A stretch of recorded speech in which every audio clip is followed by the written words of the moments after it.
futebolaço, eu sou o Dieguinho e então, rapaziada, tá entrando no ar o nosso primeiro girão de notícias do dia. Deixa o like aí no começo do vídeo que ajuda a gente bastante. Segue a gente também lá no Instagram e vamos logo aí às informações. Hoje tem o terceiro episódio do Futebolaço Podcast. Vou receber meu grande amigo MCG7. Vai ter muita resenha bacana, inclusive para quem não sabe, ele é vascaíno. Então conto com a sua participação lá comigo mais tarde, beleza? E eu estou lhe esperando. Então já aproveita, já se inscreve lá no Futebolaço Podcast. Tem entrevista com o Penido já. Tem entrevista também com o Big João. E vai lá agora, confirmou presença com a gente ontem, o Diogo Defante. A galera que é muito fã do Repórter Doidão e dos outros quadros dele. Você vai garantir boas risadas por lá.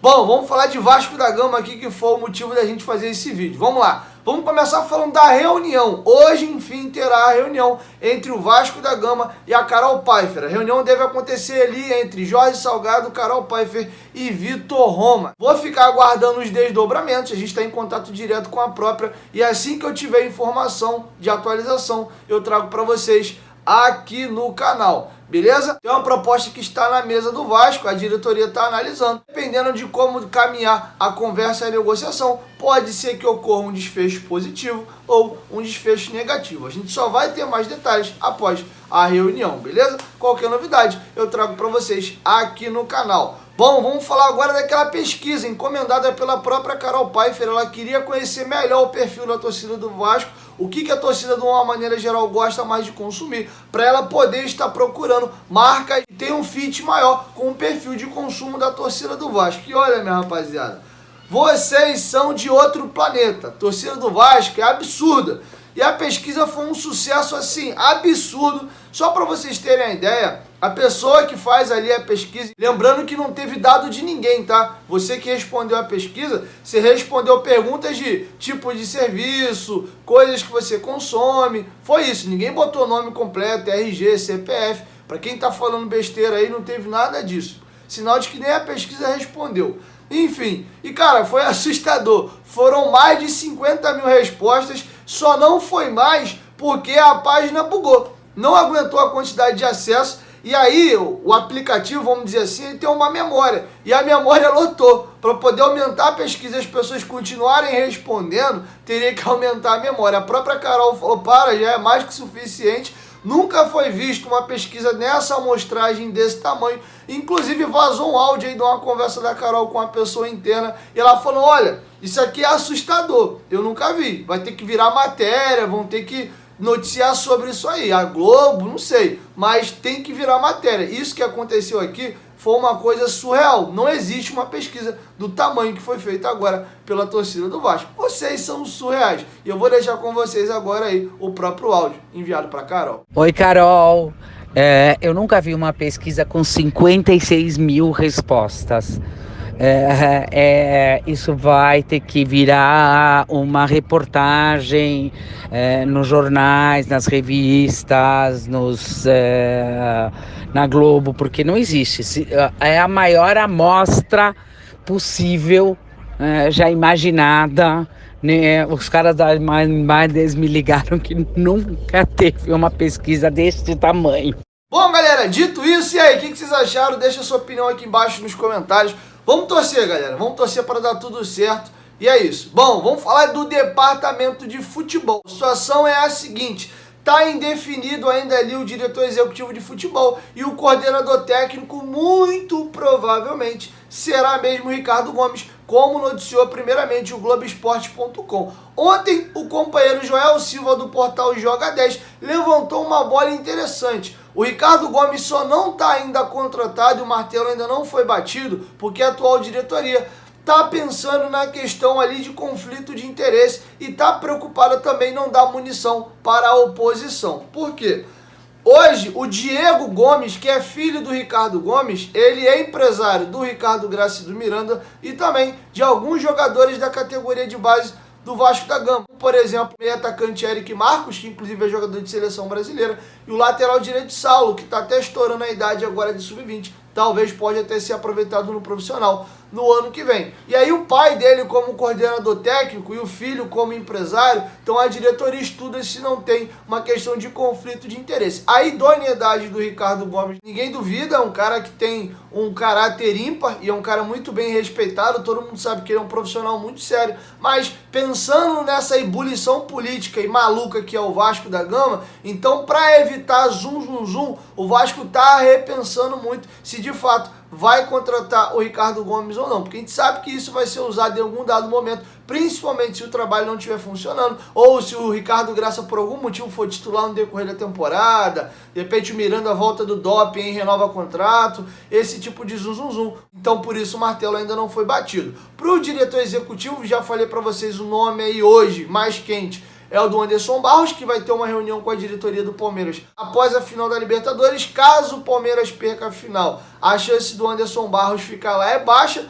Inclusive, minha opinião aqui, não é informação, é minha opinião. Informação é uma coisa, opinião é outra. É opinião.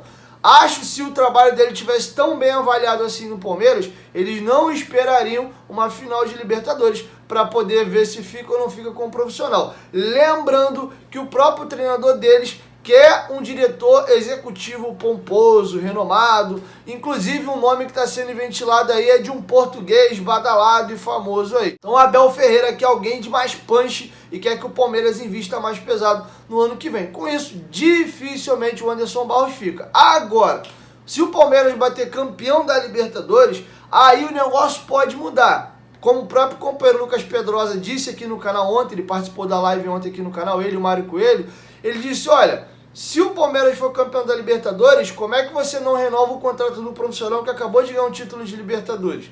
Então tudo isso é colocado aí nos mínimos detalhes. Futebol brasileiro a gente sabe que é resultadismo puro, então existe essa situação. Alexandre Matos e o Jorge Macedo foram nomes que foram colocados à mesa do Vasco, mas não houve proposta e não houve sondagem. O nome de fato que está hoje no radar do Vasco é o do Anderson Barros, beleza? Falando agora de Riquelme, os companheiros do torcedores.com subiram a matéria agora há pouquinho, dizendo que o Grupo City estudaria uma proposta de empréstimo para ter o Riquelme, para colocar em uma de suas equipes. Isso foi desmentido agora há pouquinho pela própria assessoria do jogador. Não tem nenhuma negociação em curso com o Grupo City nesse momento, e não chegou e nem vai chegar nenhuma proposta de empréstimo do Vasco para o Grupo City. O Vasco faz negócio, nenhum jogador no Vasco é inegociável, mas só proposta de venda. O Riquelme, inclusive, começa a temporada do ano que vem, cotado para ser o titular da posição. Sobre Léo Matos, segundo os companheiros do canal Atenção Vascaínos, a chance dele ficar para o ano que vem é gigante. Ele tem contrato com o Vasco até o final do ano que vem. Ele e o Leandro Castan, a mesma situação. Para poder ficar no Vasco nesse ano agora de 2021, eles esticaram o contrato deles em mais um ano e reduziram os salários dele pela metade. Então o Léo Matos tem contrato até o final do ano. E segundo os companheiros do canal Atenção Vascaíno, estuda-se inclusive a possibilidade do jogador atuar como zagueiro.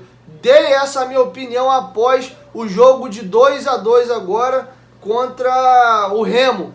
Falei, olha, Léo Matos foi lá, fez o gol dele, etc e tal, mas é um jogador que eu acho que é destemperado, tem um perfil violento. Algumas pessoas chegaram a imaginar dele poder jogar como zagueiro lá ainda no final do Campeonato Brasileiro de 2020, porque ele é bom no jogo aéreo, tem boa estatura, tem um bom passe, não é tão lento, um jogador que tem alguma velocidade, mas já está mais veterano e já jogou algumas vezes assim de zagueiro na Grécia. Por que não improvisá-lo de zagueiro? Melhoraria até a questão da saída de bola. Por outro lado, eu acho que ele vai muito afoito, é um cara destemperado. Para mim, acho que é um risco muito grande, a não ser que ele dê um estalo na cabeça dele assim, mude absurdamente de um ano para o outro e ele deu uma segurada, porque senão acho que o Léo Matos aí vai ser um festival de penalidades máximas. É o feeling que eu tenho nesse momento. É isso, galera. Segundo o canal Atenção Vascaínos, também já houve 6 consultas de equipes de Série A, além do Cruzeiro, como eu noticiei para vocês ontem aqui no canal na Série B. Mas ele não vai jogar em nenhuma equipe de Série B, a não ser que seja o Vasco. Inclusive o próprio Atenção Vascaínos, na semana que vem, ter uma reunião para acontecer com os representantes do Germancano e o presidente Jorge Salgado. O Vasco tem uma pendência com o jogador, eles querem resolver isso, independente dele ficar ou sair, o Vasco tem que pagar a dívida e, depois disso, resolvida a questão da dívida, como é que vai pagar, aí o Vasco estuda continuar com o jogador. Se o jogador aceitar uma redução salarial, porque o Cano hoje tem um salário mais alto do elenco do Vasco, há uma possibilidade dele ficar. Se não, ele está valorizado, tem propostas de Série A e possivelmente pode ser que não fique no Vasco. É isso, galera. Essas eram as informações que eu tinha para trazer para vocês nesse vídeo. E logo mais aí de tarde eu estou chegando com mais informações. Espero vocês também lá no nosso Futebolaço Podcast. Tá bem bacana. E a resenha hoje com o G7 vai ser bem da hora. Espero vocês. 1, 2, 3, Futebolaço. Tamo junto, família. A qualquer momento que volta mais, tamo muito. Valeu, fui!